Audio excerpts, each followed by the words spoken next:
Olá, sejam todos bem-vindos no nosso podcast Então Militão. Hoje presentes aqui duas feras aqui, né? Doutora Juliane e doutor William, dois cientistas políticos que estão aqui para debaterem com a gente, para abordarem as questões hoje em pauta um assunto de excelência. Mas antes da pauta, vamos cumprimentá-los. Olá, doutora Juliane. Boa tarde, vereador Militão, tudo bem? Tudo bem. Satisfação estar aqui, muito obrigada pelo convite. Espero, né, que a gente possa ter um diálogo muito fortuito mesmo, né, para essa temática tão importante para a sociedade nesse momento que a gente vive. Eu que agradeço, Juliane, se assim me permite chamá-la. Sim. E doutor William, tudo bem com o senhor? Tudo bem, Militão, agradeço o convite. É sempre importante a gente tentar compartilhar um pouco do que a gente estuda e aprende e que está tendo oportunidade também de ter o contato na rua, né, com muita criança, muito adolescente, e acho que é um tema relevante para toda a população. Pegando um gancho no relevante aí, que o senhor disse, e você já participou de algum podcast, você telespectador, já deu a sua sugestão? Aqui nós vamos abordar vários temas, tá? Saúde, educação, lazer, enfim, temas atuais, para que você fique antenado. Acontecendo aqui, você fica sabendo, beleza? Doutora Juliane, a senhora já participou de algum podcast, já se interagiu aí? Foi a primeira vez e, mais uma vez, é muita satisfação estar aqui com a sua presença, né? Estou sendo convidada pelo senhor, estar aqui na companhia também do professor William.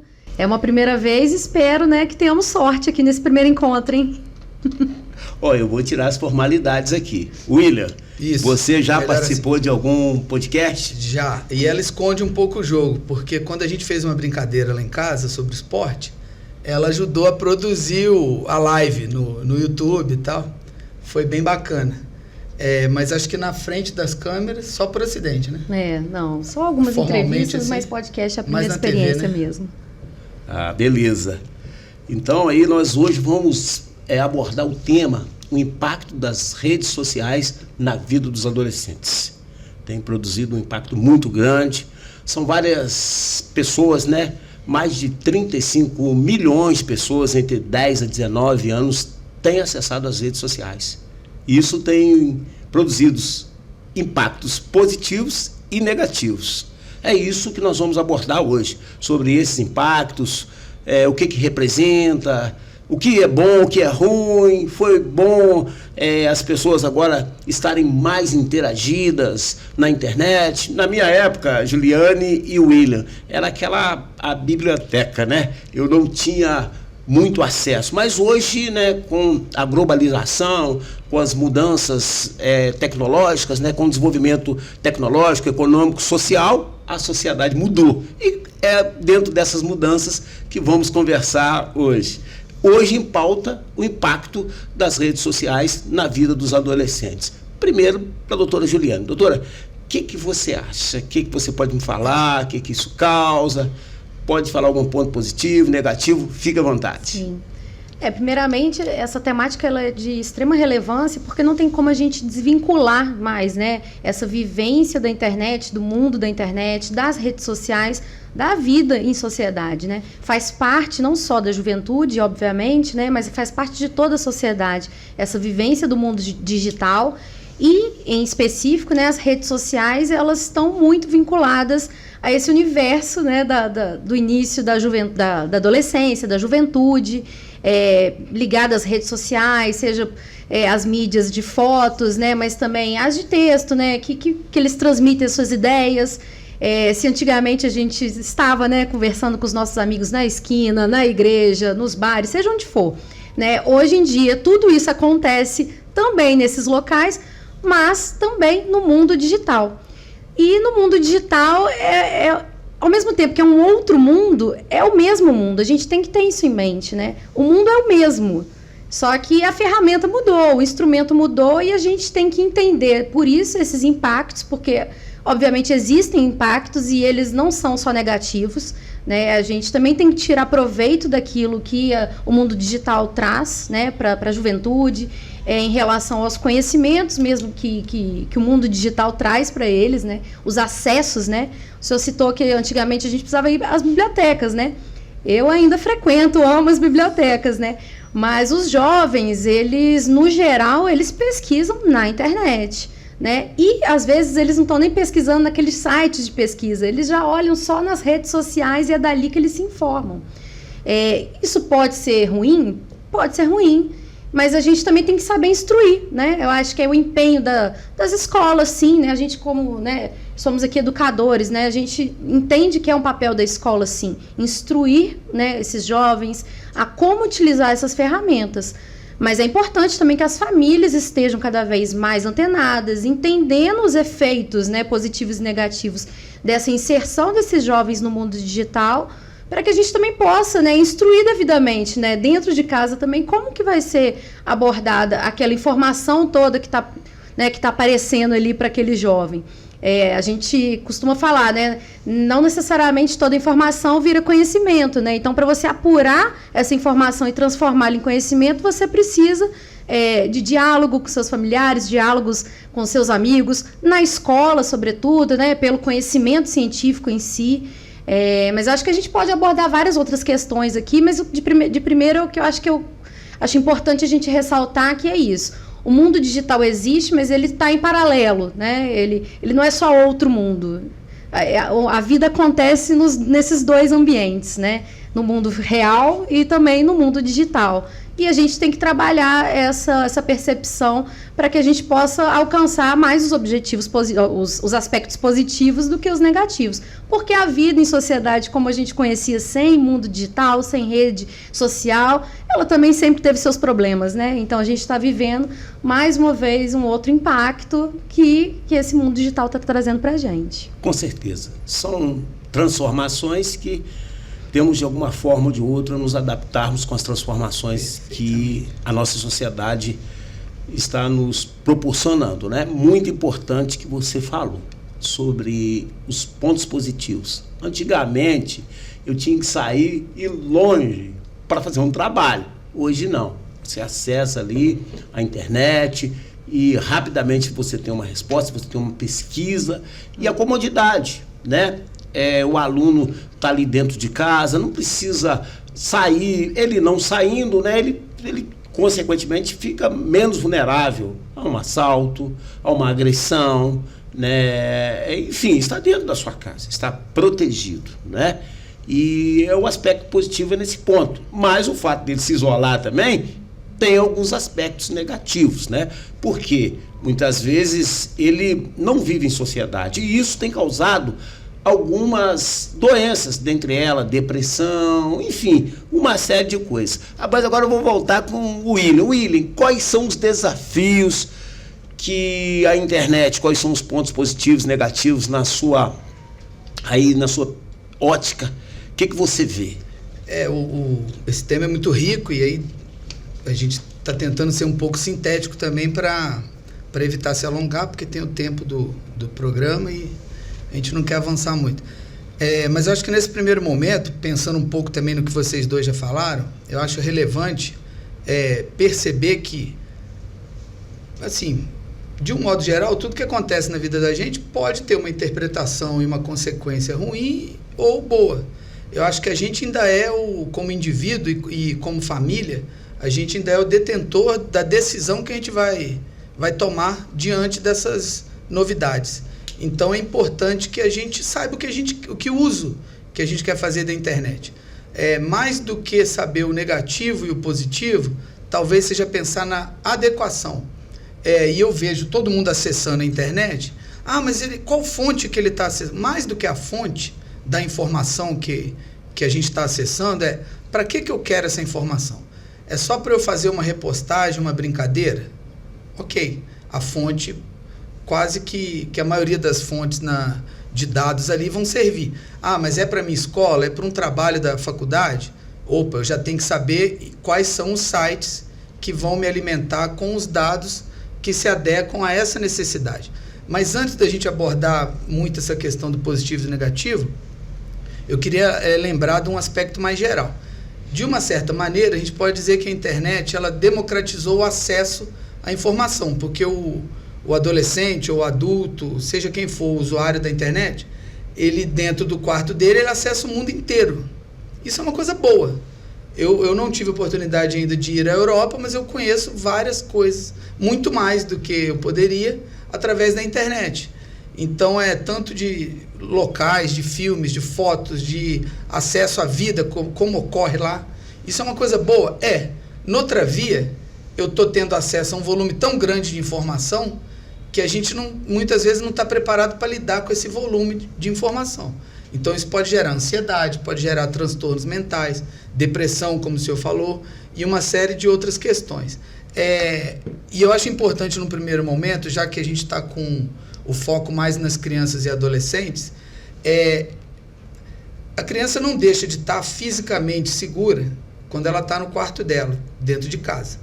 Mas ela não está 100% segura, porque a gente precisa lembrar que a internet, ela, em grande medida, ela replica e reproduz a vida como é no real, no face a face. Então, com quem que essa criança está conversando? Que tipo de conteúdo que ela está acessando? Então, assim, antigamente a gente não deixava uma criança andar sozinha na rua, mas ela navega na internet sozinha. E eu queria alertar que isso pode ser bem parecido com andar na rua sozinho. Vou te interromper, não sei se eu estou sabendo me explicar. Excelente. Democrático, mas também perigoso. A minha pergunta agora é exatamente dentro disso aí que você começou a abordar. Quais são as estratégias que os pais, que a sociedade pode desenvolver para que nós tenhamos uma convivência boa dentro da internet, dentro desse campo? A criança, vamos dizer aí até 15, o pai é o responsável pela criança ou adolescente, ele tem que estar monitorando o histórico do que a criança ou adolescente está navegando, procurando colocar filtros ou barreiras com senha para conteúdos, por exemplo, mais adultos, ou informações sobre violência, sobre sexo. O pai, ele precisa efetuar esse controle de alguma maneira. O pai é o responsável, né? Pela criança ou adolescente. Senão a coisa fica muito perigosa. A gente deixa... Qual que é a orientação que a gente dá para a criança? Não converse com estranhos. Mas ela senta no computador e conversa com uma pessoa que está do outro lado do mundo que ela nunca viu. Aí como é que faz? Então, se a gente não fizer esse acompanhamento, qual é o joguinho que ela está jogando, quais as redes sociais, com quem ela conversa, isso não é ser invasivo, mas é ter um mínimo de ciência do que o seu filho, adolescente, está vivendo. Porque as interações ocorrem ali, e aquilo também constrói o indivíduo. E aquilo ali também serve de exemplo, serve de mau exemplo, pode servir para dar ideias ruins. A gente já verificou casos aí, até divulgado na mídia mais formal, de crianças se mutilando devido a um certo contato que elas tiveram na internet, com uma certa prática. A criança no quarto dela, sozinha, estava machucando o próprio corpo, porque entrou lá numa situação de interação que levava a isso. Isso é horroroso, é mais perigoso do que ela estar no Parque Alfred. Então, assim, enquanto a gente não entender que a internet virtualmente, mas é como se fosse um grande calçadão da Alfred, onde tem várias lojas, várias pessoas, todo mundo passando. Se a gente não perceber que a internet é como se fosse a rua do centro da cidade, dentro da nossa casa, eu acho que a gente não vai ter os cuidados devidos. A gente deixa de ir na rua? Não. Toma então, cuidado, né? Não é para vilanizar a internet, a gente está aqui utilizando a internet para conhecer o nosso público, para se aproximar do seu eleitor e aproximar eleitores da gente, não tem problema nenhum. Mas o que eu estou querendo com isso? Eu estou trazendo isso como positivo ou como negativo. O pai, o responsável, muitas vezes também não tem tempo para isso. E o celular, o smartphone, o tablet, eles viraram uma babá eletrônica. O pai precisa de sossego, dá o celular na mão da criança e...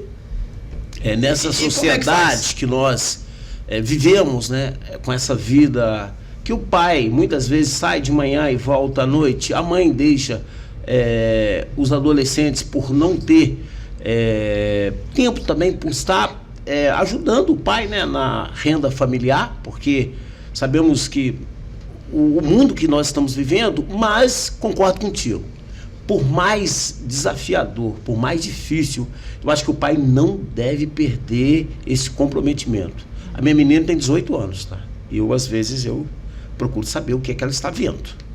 Porque é um dever, e ela se sente, e você, telespectador, que está aí nos assistindo, não pensa que ela gosta, porque ela se sente protegida. O pai e a mãe têm esse dever, não ser evasivo, mas protetor.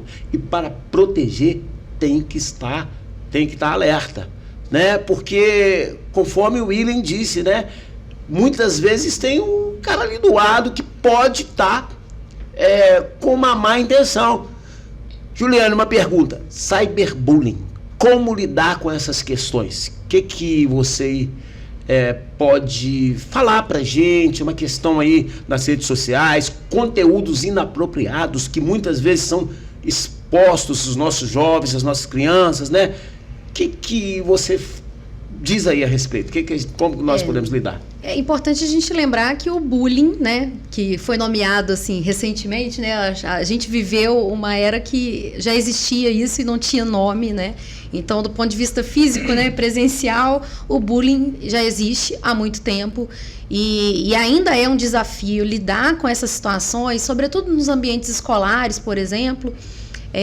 Mas antes de falar do cyberbullying especificamente, queria lembrar que assim, as nossas crianças e os nossos adolescentes hoje, eles estão construindo as suas personalidades, muitas vezes pelas redes sociais, nas redes sociais.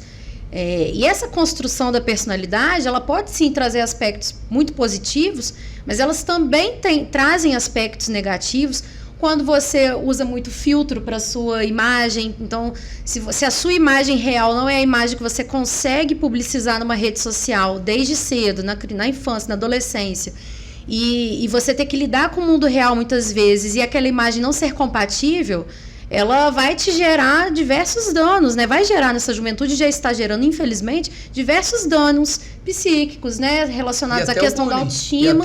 E também pode gerar uma questão do bullying mesmo, né?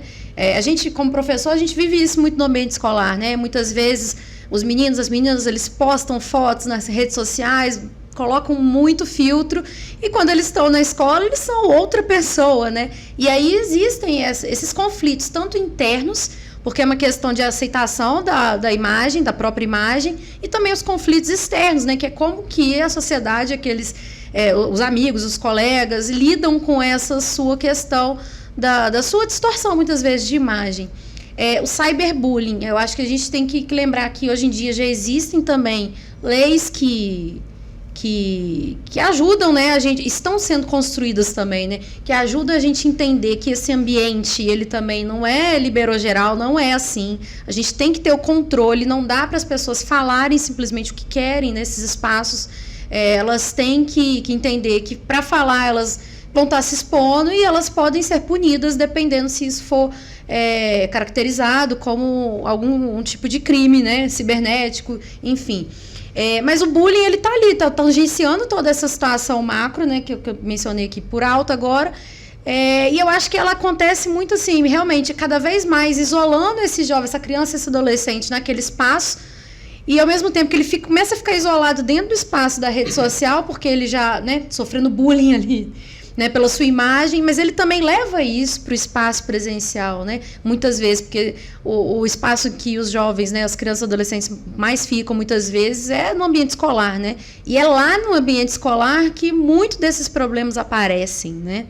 Eu acho que aí a gente vai tangenciar outra questão que é muito complicada, né, que é a questão dos alunos levarem principalmente os celulares para dentro da escola, né. E aí você fica, muitas vezes, tentando viver o mundo digital naquele mundo presencial. E aí o conflito também, ele fica mais exacerbado, porque as pessoas, né, os jovens, eles ainda estão se construindo, né? Pode falar. Só pegar um gancho, aí a Juliane falou, eu tenho uma lei denominada Março Laranja. É uma lei especificamente que trata lei de combate ao bullying. É uma lei que ela foi construída e denominada Março Laranja, por março, em muitas escolas, ser o mês letivo, que começa o ano letivo, né? E para falar. E você abordou uma situação interessante. As pessoas são responsabilizadas pelaquilo que falam E muitas vezes são responsabilizadas e criminalizadas. Porque muitas pessoas, às vezes, né, eu fui um pouco redundante, mas as pessoas, às vezes, elas falam coisas que lá na frente elas estão produzindo provas contra elas. Estivemos semana passada com a promotora aqui, que falou exatamente sobre as penalidades, William, que as pessoas sofrem. Então você não pode falar aquilo que você acha, aquilo que você quer, você não pode agredir, mesmo estando num ambiente virtual, porque depois você é encontrado. E muitos crimes da internet, quem fiscaliza e quem apura é a Polícia Federal. Então a pessoa é responsabilizada. Polícia Civil tem prerrogativa também, mas em alguns âmbitos é a própria Polícia Federal. Então tem que tomar cuidado com bullying e mesmo não sendo bullying, né, com os fake news, né, que podem provocar algum prejuízo social. Isso é sério. As pessoas têm que saber que elas serão responsabilizadas. As pessoas não ficarão impunes, né? Quem pratica, ele está praticando um mal virtual, mas o mal, conforme você abordou, pode causar um mal psicossocial na vida da pessoa pelo resto da vida. Prejuízos financeiros. Exatamente. Uma série de... Exatamente, William.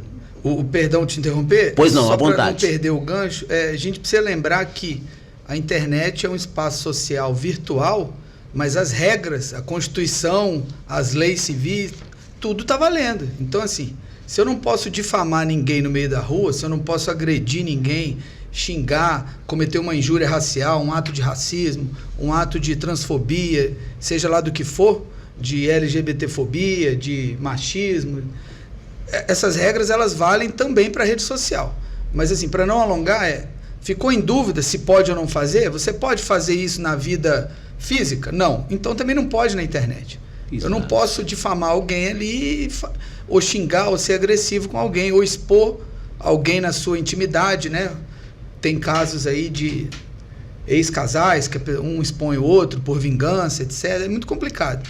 E noutra via, assim, com o cyberbullying, eu acho importante, assim, o que diferencia, essencialmente, na minha percepção, o cyberbullying do bullying convencional?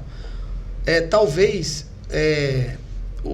o bullying em si não muda, só que no cyber ele viraliza muito rápido. Então, assim, a velocidade com que... O estrago é maior. Exato. Você atinge muito mais pessoas, porque você está conectado, né? O mundo encolheu, porque eu me comunico com quem está mais longe de uma forma muito rápida e, ao mesmo tempo, eu acesso um número muito maior de pessoas sem sair do meu quarto. Então, acho que a característica principal do cyberbullying é que a difamação, o prejuízo, a perturbação mental na vítima é muito maior devido à proporção e à propagação daquela informação criminosa, por assim dizer. E isso, né, muitas vezes o bullying, embora não estamos aqui mensurando a dimensão de dano que provoca, mas numa sala ele atinge 30, 40 pessoas, mas conforme você disse, na internet, né, lá não tem como calcular. Milhões de pessoas. Teve uma situação num vídeo aí que produziram, que amigos meus da França me ligaram, falaram, tu viu aquele vídeo, né? Eu vi. Então, aqui e a França ficam um segundo na internet.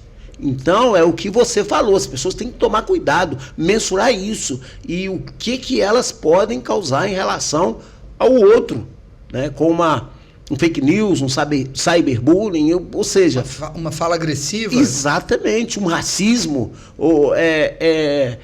A pessoa tem que mensurar e tem que saber que ela vai ser penalizada. E de acordo com a dimensão do mal que ela proporcionou para a sociedade e para a pessoa, né? Porque além de promover o mal, ele instiga outras pessoas a estarem promovendo aquilo, né? Mas nós, como educadores, o que nós podemos proporcionar para que os alunos tenham uma saúde da internet, uma internet saudável, para que eles possam estar desenvolvendo um trabalho sério dentro daquilo dentro dessa ferramenta que hoje o mundo atual nos oferece? Eu particularmente acredito muito na educação digital mesmo, né? Eu acho que como educadores a gente não tem que simplesmente excluir ou isolar as ferramentas digitais desse mundo tradicional da educação que a gente vive. Eu acho que a gente, de fato, tem toda a possibilidade de instruir essas crianças e esses jovens para o bom uso das mídias digitais, das redes sociais, para agregar mais o conhecimento deles, para encurtar cada vez mais as distâncias, como o senhor mencionou, para você democratizar os acessos, de uma forma geral. Eu acho que tem muitos aspectos positivos que podem ser abordados em função desses acessos às redes sociais, às mídias digitais. E eu acho que para a gente conseguir fazer isso no âmbito escolar, a gente precisaria de um esforço, de uma revisão do nosso processo educativo mesmo, de nos entender enquanto parceiros dessas ferramentas, ou se a gente vai ignorar e vai criar um problema com isso. Porque, por exemplo, com crianças eu acho que é um contexto diferente, mas com os adolescentes, nas escolas, simplesmente abolir o celular e falar que a internet não pode, eu acho que é ir contra toda uma vivência que eles trazem, que eles não conseguem mais se desvincular. Nem nós, Milton? Nem nós. Não vivemos mais sem as redes sociais, sem o uso do celular. Não ter o acesso hoje é estar excluído também. Então, um professor que entra em sala de aula e fala, na minha sala não pode pesquisar, não pode. Que isso? A gente, hoje em dia, usa as redes sociais o tempo todo, a gente precisa delas também para cada vez mais ampliar as nossas redes mesmo de contato, Nosso processo de socialização também está no mundo digital. Mas se a gente só negar isso, a gente vai criar mais afastamento com essa juventude, Você abordou de um termo bem implícito, bem objetivo. Nós temos aqui educá-los. E educar, é o processo educativo. Se a gente parar para pensar no que significa o processo educativo, eu acho que ao longo dos anos a gente tem percebido que, vez ou outra, a gente tem que ressignificar, as ferramentas que a gente usa, a gente tem que se adequar ao momento que a gente vive e entender os benefícios e os malefícios. A gente tem inteligência artificial hoje, em níveis que eu acho que a gente nem consegue acessar, E eu acho que a gente tem cada vez mais tentar entender o que significa tudo isso para tentar apresentar para os nossos alunos de forma satisfatória, que eles possam utilizar para benefício próprio. E para que eles possam estarem se adaptando à nova maneira de viver. Exatamente. A nova ferramenta, Pergunta para o William agora. William, que você que é educador, que trabalha também com jovens e adolescentes, muitas vezes as crianças que sofrem algum crime cibernético, elas emitem algum sinal. Quais são os sinais que os pais podem observar nos seus filhos para que eles possam acender o sinal de alerta? Opa, ele está diferente. Vocês que convivem sempre no ambiente escolar, Juliane, você já tem experiência, Gente, quanto mais tempo que a gente convive naquele corpo docente e discente, a gente consegue perceber, ter uma percepção mais clara e ter uma coisa mais palpável que o pai, muitas vezes, que vive com a criança, não tem. E a gente vai aprendendo junto também durante esse processo. O educador, ele também aprende com o que vai acontecendo. Porque senão fica parecendo Exato. A gente também aprende, mas o que tem horas de tela é uma coisa que todo mundo tem que se vigiar, porque faz mal a todos nós. A quantidade de horas no celular ou no computador, isso é uma coisa assim, tem vários índices aí do que é recomendável, do que é tolerável, mas assim, tem que haver um controle dentro do possível das horas de tela, horas da criança e do adulto também, com o celular na mão ali, abdicando do resto da vida. O que eu acho que é um forte sinal se não for, obviamente, um transtorno já psiquiátrico ou psicológico, não é minha área, não sendo uma coisa que já é diagnosticada dessa maneira, a criança com mudança de humor repentino, se tornando muito ansiosa, acelerada, com pressa de tudo, não espera nada, não consegue ficar sem o celular. Parece que tem até uma abstinência. O celular está longe e já fica nervoso, porque tem que estar ali fácil para eu pegar a hora que eu quiser. Mas basicamente essas mudanças de humor repentino que não era comum. Essa aceleração, muito acelerada. E abdicar da vida física. O que eu chamo isso? Nosso filho joga bola.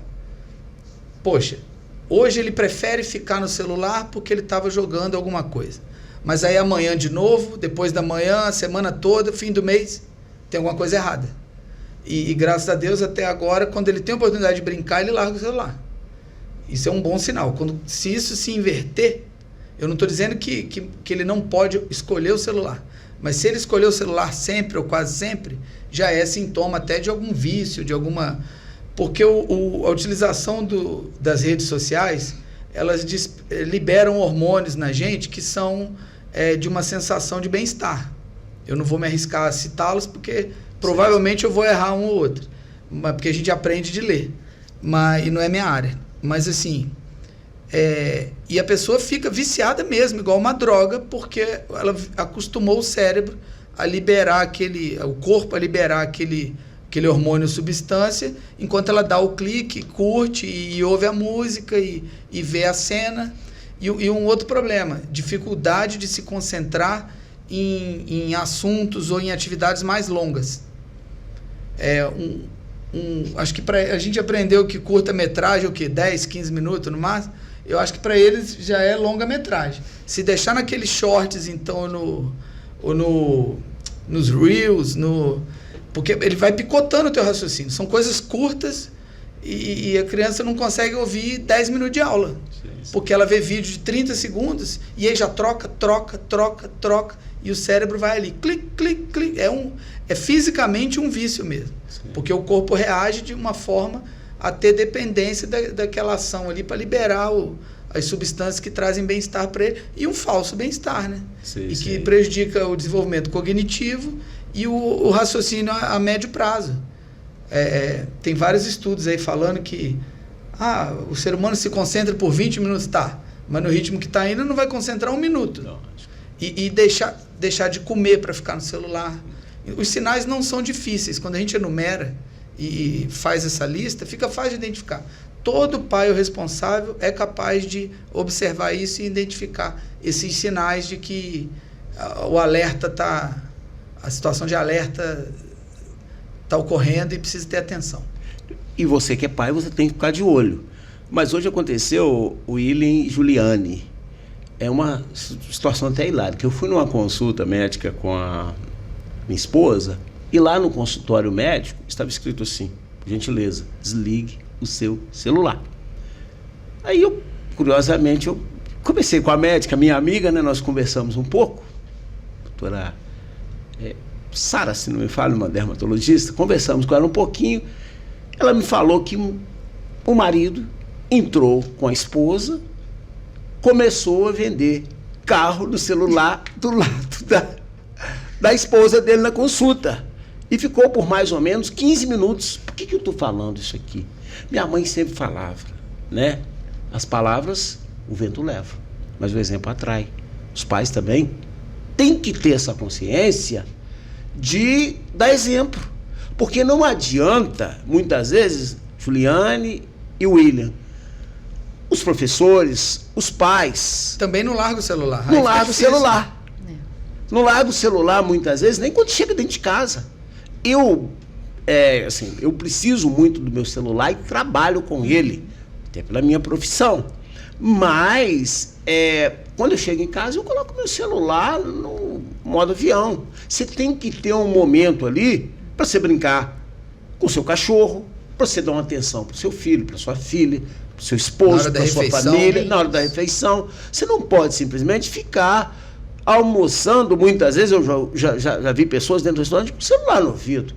Que mau exemplo que você está dando, não somente para o filho, mas para a sociedade. Então temos que ter essa consciência de sermos exemplos. Lógico, há momentos e momentos. Às vezes tem uma situação emergencial, mas tem uma situação corriqueira que você precisa e tem que largar seu celular para você ser exemplo. O que vocês... Perfeito. Perfeito. O mundo está acelerado, então não adianta a gente reclamar que as crianças e os adolescentes estão acelerados, querem só assistir aos cortes, aos shorts, aos reels, né, aos vídeos curtos. as aulas, né? A gente está acostumado com o formato de aula palestra e a gente adora, né?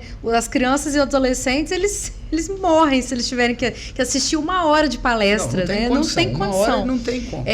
Hoje, curiosamente, estava conversando com um amigo nosso que é professor também, e ele comentou como que ele mudou o formato de aula dele, justamente para adaptar a essa atual captação, né, de atenção que os alunos têm, né?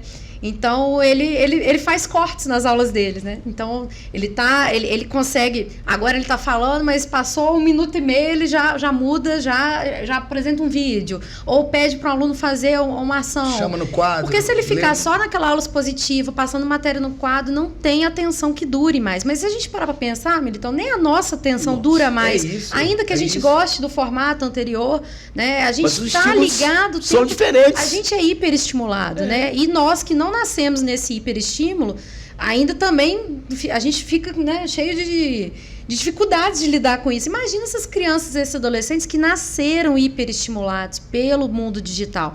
Então, acho que é essa questão da gente, de fato, entender que o mundo, a vida é outra, né? O mundo é acelerado e que a gente pode rever, né, no processo educativo, como eu já disse, as nossas formas de levar o conhecimento, entendendo como as mídias e o mundo digital se apresentam, mas é importante também a gente se educar com o tempo de parar, né? Entender os momentos de pausa, que eles também são necessários para a gente continuar. Até para produzir melhor. Até para produzir melhor, exatamente. Então, é importante a gente falar dessa... Porque não é só uma dualidade, né? É entender os aspectos da vida, né? Se a gente ficar o tempo todo nessa aceleração, aí virão diversos problemas psíquicos, emocionais, né? Sobretudo nos jovens que estão ali, nos adolescentes que estão construindo sua identidade, isso tudo fica muito mais forte, né? Nessa faixa etária. Tem uma distinção importante que é rede social e internet. Rede social, a recomendação é, se puder, retardar ao máximo ou a inserção da criança na rede social, que é aquelas que ela troca mensagem, é interessante, porque uma coisa ele está no aplicativo do desenho, do filme, do joguinho, mas a rede social propriamente dita, todas elas, a recomendação procure tornar esse acesso quanto maior melhor, quanto mais velho melhor, quanto criança não seria legal. E eu fico pensando, a gente gosta muito de história, a gente também estudou muito história, em algum momento lá nos anos 40 deve ter tido essa discussão por causa do rádio. Sim. Aí quando veio a televisão deve ter tido essa discussão. Eu não estou querendo aqui comparar, mas só lembrar que a novidade chega, a gente tem que saber se adequar, usar o que é bom, como tudo na vida. Eu vou aproveitar o que é bom, o que é ruim eu me protejo, jogo fora, procuro evitar. Você não tem a dúvida, William. Deve ser bem parecido. Que muitas pessoas na época do rádio ficavam ligadinho no seu radinho o dia todo. Alguém discutiu isso no rádio. O pessoal está ouvindo muito rádio. Exato. Mas o mais importante, né, é nós observarmos isso que você falou. Nós temos que ter essa interação pessoal. Como que a gente vê a importância de as redes sociais, os veículos de comunicações, não podem substituir o momento nosso, na época da pandemia.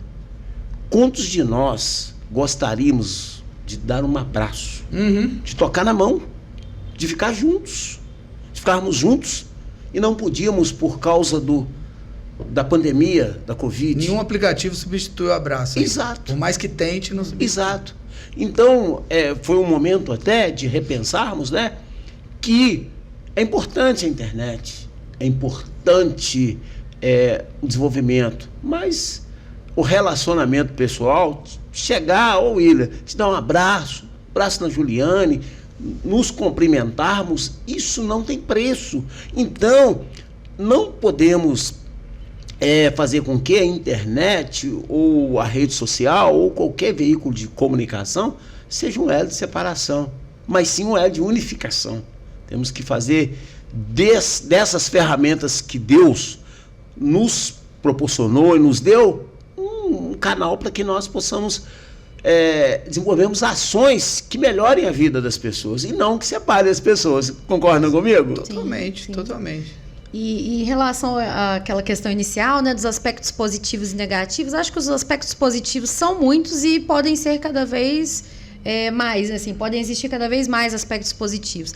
Já com relação aos aspectos negativos, né, do uso das mídias, das redes sociais, da internet, a gente tem que lembrar que tem a questão do indivíduo, né, que aí você vai resolver os problemas relacionados ao indivíduo no âmbito familiar, no âmbito psicológico, no âmbito médico mesmo, né? E aí você tem que tratar essas questões do que surge ali de efeito de malefícios, né, ligados a esse uso das redes sociais. Mas aí a gente também, só para a gente lembrar que tem um âmbito social, né? Que aí de fato são as leis, né? De como que a gente vai construir essa sociedade através desse uso da internet, das redes sociais, com os mesmos limites que a gente já espera da nossa sociedade por meio das leis que regem, né, as nossas vidas. Então, é importante lembrar que a gente tem mecanismos para driblar, para resolver os aspectos e os efeitos negativos desses usos das redes sociais, da internet, por parte das crianças e dos adolescentes. Então, a gente tem que lembrar que quem que a gente vai procurar? Primeiramente, eu acho que a família, sempre dentro da possibilidade, entendendo as dificuldades que o trabalhador tem, muitas vezes, de sentar e conversar com os filhos, porque trabalha muito, chega em casa, está cansado, mas ele chega cansado muitas vezes, senta no sofá e pega o celular. E está mandando o filho largar o celular, lá do celular. Mas a gente entende, mas acho que a gente tem que reforçar isso, assim. Exato. Primeiramente, é o diálogo dentro da família, né? Entender os limites, né, que a gente tem que ter. A escola continuar se construindo nesse processo educativo, sim. E também os nossos políticos, né, as nossas instituições estarem voltadas para conter os efeitos negativos relacionados a essas vivências desses seres jovens que estão aí se formando, né, nesse mundo, com essa realidade que a gente está vivendo hoje. Com certeza. A gente já está entrando nas considerações finais, já agradecendo a participação, e eu tenho certeza que você vai aproveitar muito aqui desse podcast. Muita informação, de boa qualidade, para que você possa estar aproveitando aí para sua família, para você estar colocando aí dentro da sua biografia como uma das ferramentas aí para você trabalhar em casa.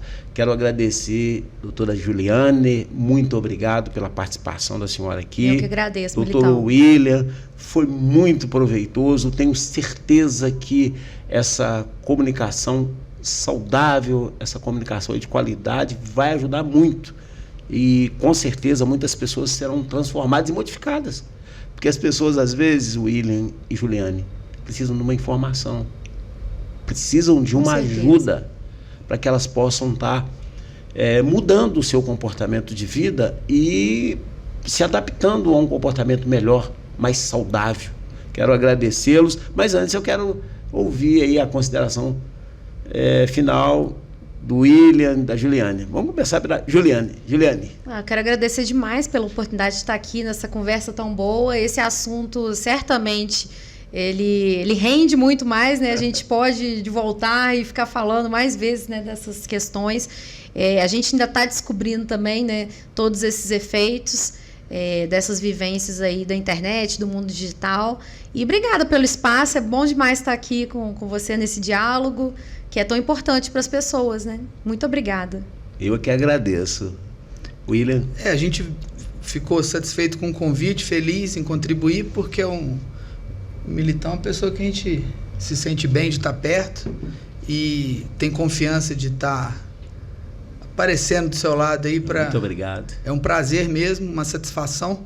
E lembrando que a gente podia ter feito o gravado por cada um na sua casa, né?